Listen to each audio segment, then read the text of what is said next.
다음은 대담입니다. 잘 듣고 물음에 답하십시오. 2번 읽겠습니다. 의료 산업은 새롭게 주목받고 있는 전략 분야로 최근 여러 선진국에서도 많은 관심을 보이고 있습니다. 우리나라도 앞으로 이에 대해 많은 관심을 가져야 할 텐데요. 우리나라의 의료 산업 현황은 어떻습니까, 박사님? 의사의 국제 경쟁력은 중상위권이지만 의료 서비스 산업의 경쟁력은 다른 국가들에 비해 상당히 낮은 위치에 있습니다. 의료 서비스 산업의 경쟁력이 낮은 이유는 현행 법규에서 의료 산업이 비영리 산업으로 되어 있어서 투자를 적극적으로 하지 않기 때문입니다. 투자가 활발해져야 의료관광, 요양 같은 의료 서비스 산업을 육성할 수 있는데 말이죠. 의료 산업이 서비스 산업으로 바뀌면 투자가 늘고, 그럼 이에 따른 경쟁력이 높아져서 결국에는 많은 사람들이 첨단 의료 기술의 혜택을 누릴 수 있습니다. 게다가 국내 병원의 해외 진출이 가능해져서 의료 산업으로 많은 수익을 얻을 수 있습니다. 다시 들으십시오. 의료 산업은 새롭게 주목받고 있는 전략 분야로 최근 여러 선진국에서도 많은 관심을 보이고 있습니다. 우리나라도 앞으로 이에 대해 많은 관심을 가져야 할 텐데요. 우리나라의 의료 산업 현황은 어떻습니까, 박사님? 의사의 국제 경쟁력은 중상위권이지만 의료 서비스 산업의 경쟁력은 다른 국가들에 비해 상당히 낮은 위치에 있습니다. 의료 서비스 산업의 경쟁력이 낮은 이유는 현행 법규에서 의료 산업이 비영리 산업으로 되어 있어서 투자를 적극적으로 하지 않기 때문입니다. 투자가 활발해져야 의료관광, 요양 같은 의료 서비스 산업을 육성할 수 있는데 말이죠. 의료 산업이 서비스 산업으로 바뀌면 투자가 늘고, 그럼 이에 따른 경쟁력이 높아져서 결국에는 많은 사람들이 첨단 의료 기술의 혜택을 누릴 수 있습니다. 게다가 국내 병원의 해외 진출이 가능해져서 의료 산업으로 많은 수익을 얻을 수 있습니다. 47번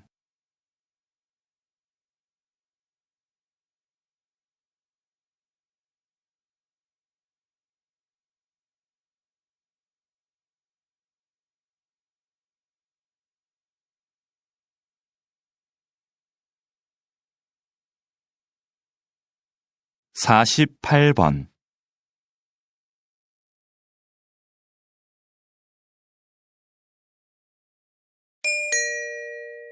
다음은 대담입니다. 잘 듣고 물음에 답하십시오. 2번 읽겠습니다.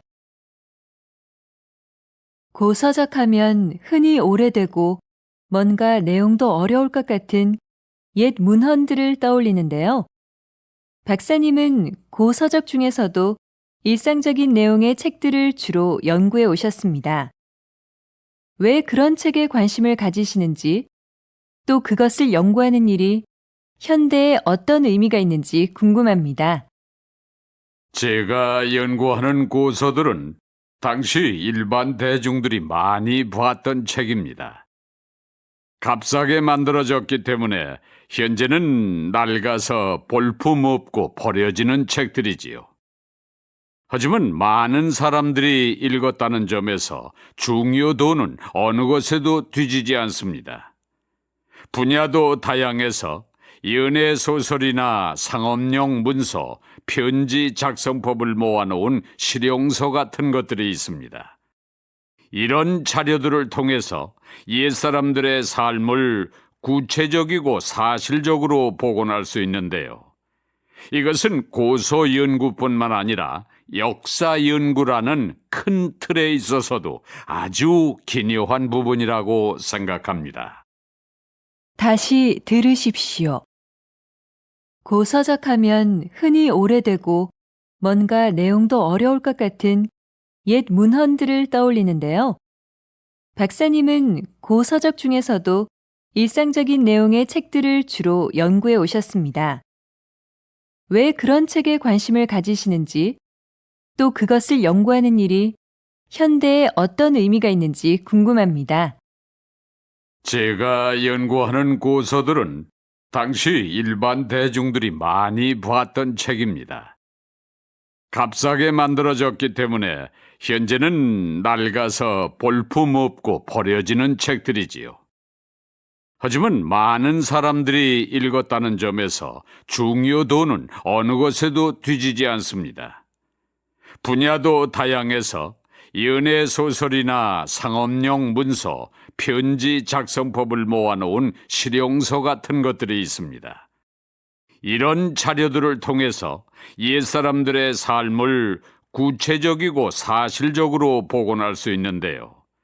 이것은 고소 연구뿐만 아니라 역사 연구라는 큰 틀에 있어서도 아주 기묘한 부분이라고 생각합니다. 47번.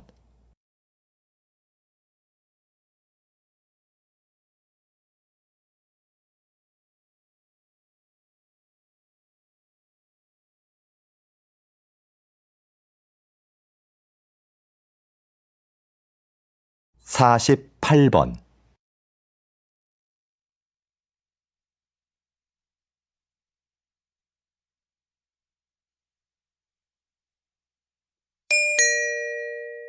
다음은 대담입니다.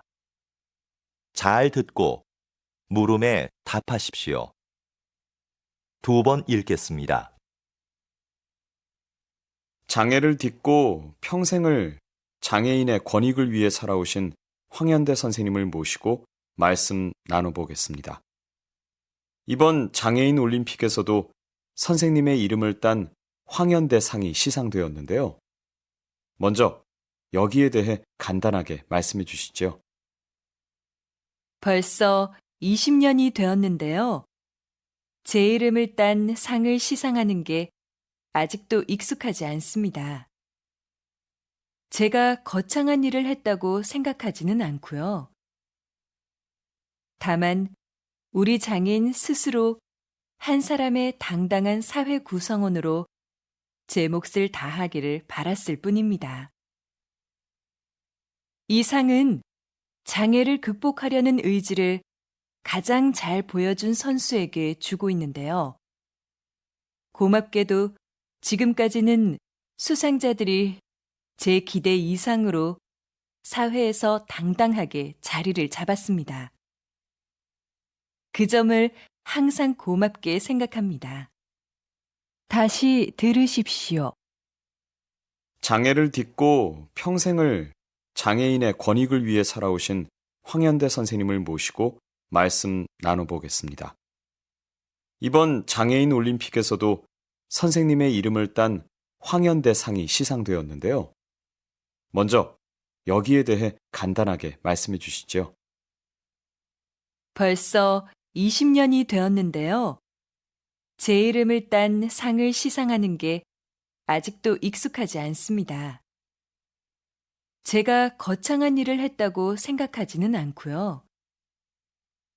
다만 우리 장애인 스스로 한 사람의 당당한 사회 구성원으로 제 몫을 다하기를 바랐을 뿐입니다. 이 상은 장애를 극복하려는 의지를 가장 잘 보여준 선수에게 주고 있는데요. 고맙게도 지금까지는 수상자들이 제 기대 이상으로 사회에서 당당하게 자리를 잡았습니다. 그 점을 항상 고맙게 생각합니다. 47번.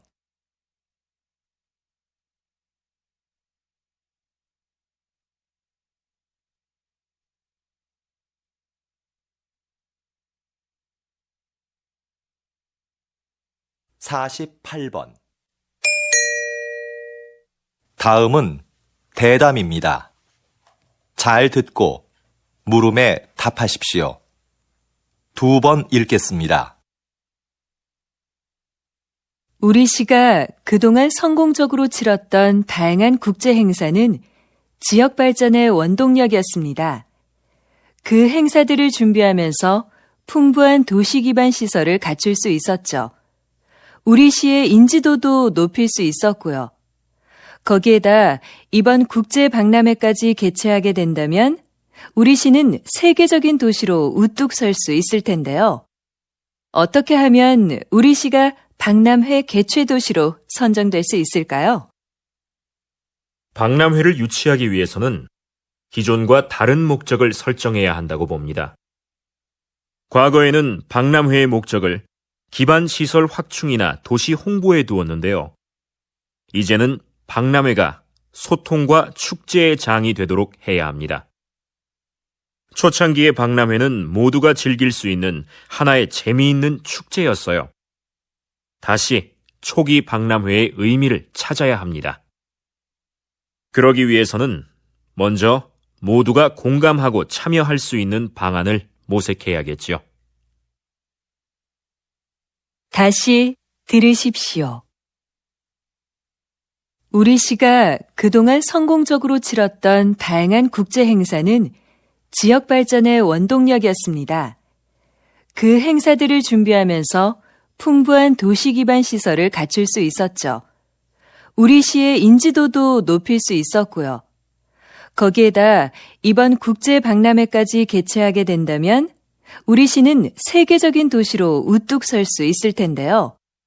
어떻게 하면 우리 시가 박람회 개최 도시로 선정될 수 있을까요? 박람회를 유치하기 위해서는 기존과 다른 목적을 설정해야 한다고 봅니다. 과거에는 박람회의 목적을 기반 시설 확충이나 도시 홍보에 두었는데요. 이제는 박람회가 소통과 축제의 장이 되도록 해야 합니다. 초창기의 박람회는 모두가 즐길 수 있는 하나의 재미있는 축제였어요. 다시 초기 박람회의 의미를 찾아야 합니다. 그러기 위해서는 먼저 모두가 공감하고 참여할 수 있는 방안을 모색해야겠지요.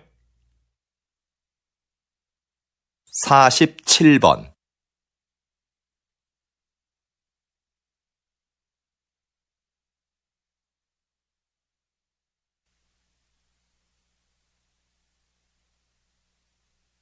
48번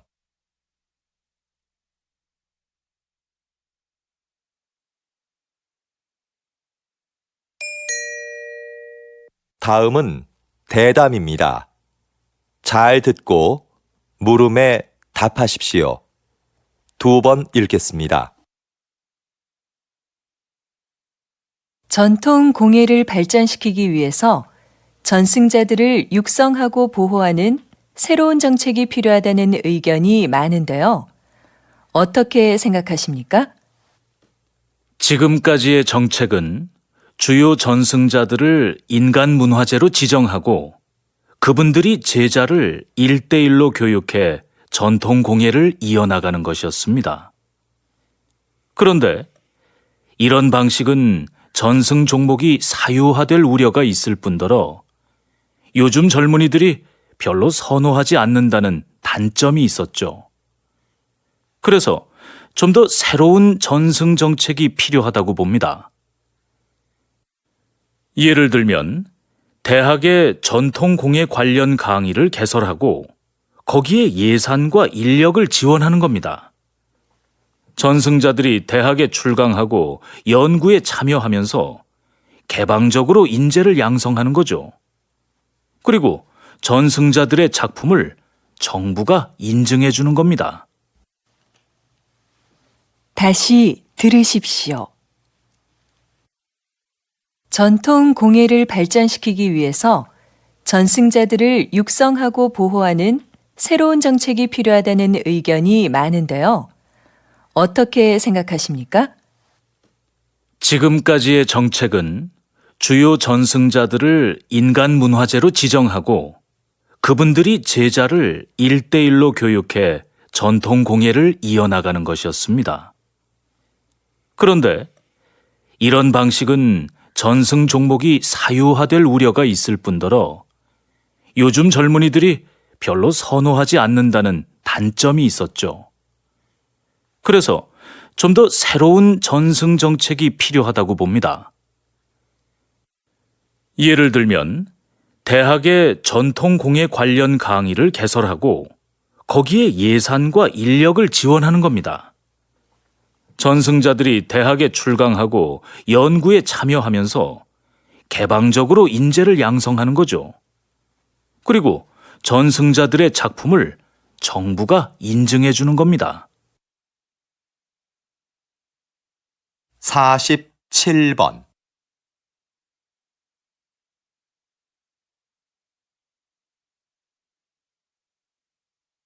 48번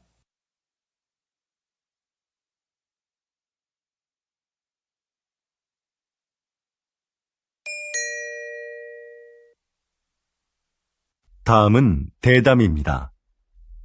잘 듣고 물음에 답하십시오. 2번 읽겠습니다. 요즘 양극화를 해소하고 국가 경제에 활력을 불어넣기 위한 방안으로 기본소득이 언급되고 있습니다. 국가가 조건 없이 모든 국민에게 매달 일정한 생활비를 준다는 건데요. 이게 효과가 있을까요? 노동 없이 돈을 주면 사람들의 노동 의욕이 감소할 거라는 우려가 있는데요. 하지만 오히려 노동 의욕을 촉진할 거라고 보는 입장도 있습니다. 최소한의 소득이 보장되면 생계에 대한 부담을 덜 수 있으니까 자기가 하고 싶은 일을 열심히 할 거라는 거죠. 그리고 소비가 촉진되면서 경제를 활성화시키는데 도움이 될 수도 있습니다. 최근 국가 단위로는 최초로 기본소득 실험을 진행하고 있는 나라가 있는데요. 이 실험이 인간의 게으른 본성을 확인하는 계기가 될지, 새로운 복지 모델을 찾는 계기가 될지 결과를 지켜봐야 할 것 같습니다. 다시 들으십시오. 요즘 양극화를 해소하고 국가 경제에 활력을 불어넣기 위한 방안으로 기본소득이 언급되고 있습니다. 국가가 조건 없이 모든 국민에게 매달 일정한 생활비를 준다는 건데요. 이게 효과가 있을까요? 노동 없이 돈을 주면 사람들의 노동 의욕이 감소할 거라는 우려가 있는데요. 하지만 오히려 노동 의욕을 촉진할 거라고 보는 입장도 있습니다.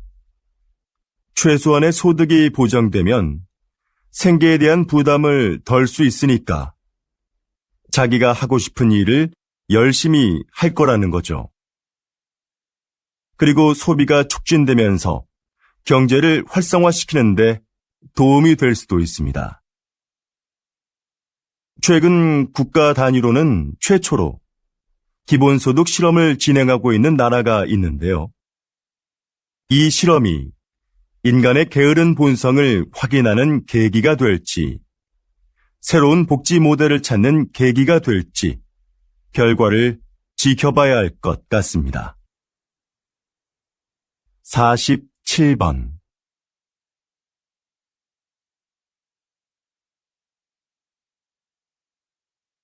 48번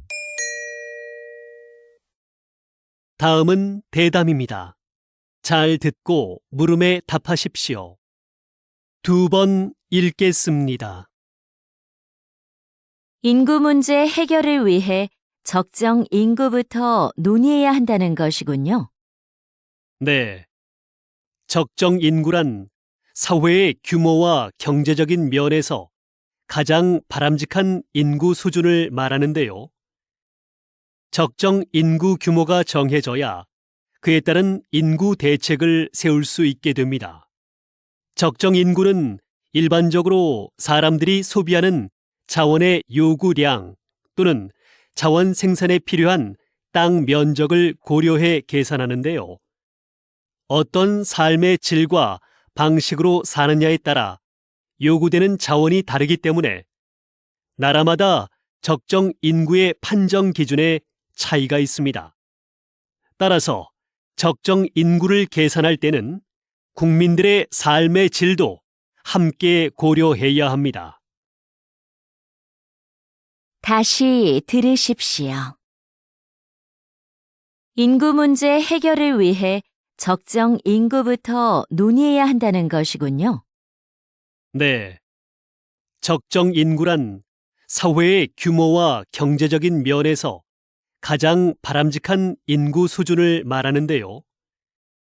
적정 인구 규모가 정해져야 그에 따른 인구 대책을 세울 수 있게 됩니다. 적정 인구는 일반적으로 사람들이 소비하는 자원의 요구량 또는 자원 생산에 필요한 땅 면적을 고려해 계산하는데요. 어떤 삶의 질과 방식으로 사느냐에 따라 요구되는 자원이 다르기 때문에 나라마다 적정 인구의 판정 기준에 차이가 있습니다. 따라서 적정 인구를 계산할 때는 국민들의 삶의 질도 함께 고려해야 합니다. 47번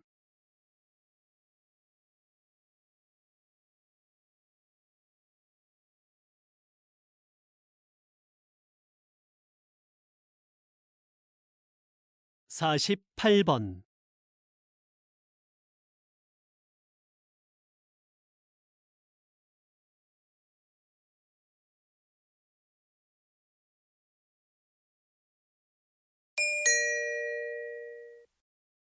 다음은 대담입니다. 잘 듣고 물음에 답하십시오. 2번 읽겠습니다. 국가 지점 번호라. 저는 좀 생소한데요. 이미 시행 중인 제도라고요? 네. 국가 지점번호 제도는 조난이 발생했을 때 그 위치를 정확하게 알 수 있도록 지역마다 번호를 부여하고 표지판을 설치하는 것입니다. 이 제도는 2013년부터 신속한 구조를 목적으로 시행이 되었는데요. 아직까지도 표지판이 설치되지 않은 지역이 많고 잘 알려지지도 않았습니다. 이는 실제 수행을 담당해야 할 지방자치단체들이 업무의 책임을 분명히 하지 않고 예산 부족을 핑계로 설치를 미루고 있기 때문인데요. 국민들의 안전과도 밀접한 관계가 있는 만큼 시행을 위한 각 지방자치단체들의 적극적인 노력이 있어야 하겠습니다. 다시 들으십시오. 국가 지점 번호라. 저는 좀 생소한데요. 이미 시행 중인 제도라고요? 네. 국가 지점번호 제도는 조난이 발생했을 때 그 위치를 정확하게 알 수 있도록 지역마다 번호를 부여하고 표지판을 설치하는 것입니다. 이 제도는 2013년부터 신속한 구조를 목적으로 시행이 되었는데요. 아직까지도 표지판이 설치되지 않은 지역이 많고 잘 알려지지도 않았습니다. 이는 실제 수행을 담당해야 할 지방자치단체들이 업무의 책임을 분명히 하지 않고 예산 부족을 핑계로 설치를 미루고 있기 때문인데요. 국민들의 안전과도 밀접한 관계가 있는 만큼 시행을 위한 각 지방자치단체들의 적극적인 노력이 있어야 하겠습니다. 47번